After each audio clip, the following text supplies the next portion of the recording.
To finish off this section, though, the guy that we are definitely going to talk about later in this one is Joseph Woll, the Toronto Maple Leafs. I think a guy that we had a bit of a discussion yesterday and talking about it, and I think that signing Martin Jones, and I know most people are kind of writing that off and saying, "Oh, whatever." It's like he's there to start training camp, have an extra body, see what happens, and then I'll go put on waivers. But it's like there's other guys that could put on waivers. I feel like just given the circumstances of Toronto's goalies the last couple of years, you'd almost want to have that third goalie ready to go, and they don't have a really capable guy in the AHL this year. That's the thing. The AHL for the Marlies, they're going a lot younger this year, and a lot less experience, and they're bringing some of their prospects over.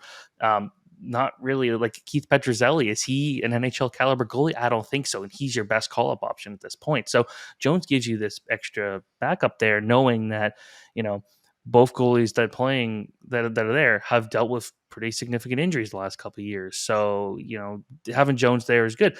That being said, Joseph Woll could be a starting goalie by November. So I guess, what are your thoughts here? Yeah, so many different outcomes that are possible here. And you do raise good points about Martin Jones and the Leafs needing that insurance. And I could see a scenario in which the Leafs keep all three because you could lose Martin Jones if you send him down, and then you lose that depth, like you said. On the other hand, I don't see a scenario in which Joseph Woll gets sent down because he's no longer waivers exempt. So the Leafs could never risk losing him.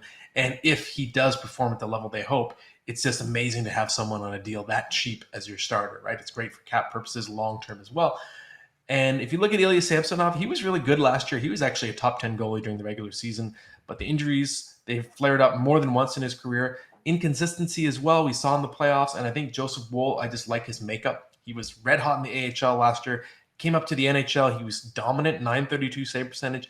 He looked very poised during the playoffs. The moment was not too big for him. He's big, he's athletic. I think he's got the right level of swagger, not cockiness, but confidence in his game. I think he just has everything you want to see in someone who's a long-term number one goaltender. So I am quite a believer.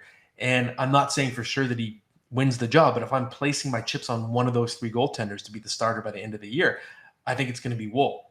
And if you do win that job and become the Leafs 1A, well, that's a team that usually wins 50 games in its sleep and has played underrated, well above average defense in the last couple seasons, despite the reputation previously of not being good defensively. It's not true anymore. So good defensive team that's also going to score a lot of goals, win a lot of games, and you're a rising young goaltender. To me, that's potential to be massively valuable in fantasy. But right now, the cost is not going to be too high because we don't know what's happening. So it's the perfect time to get in on the ground floor, stash Joseph Woll, and if it doesn't work out, no big deal. You're using a late pick on him. But if it does work out, that's the definition of a league winner.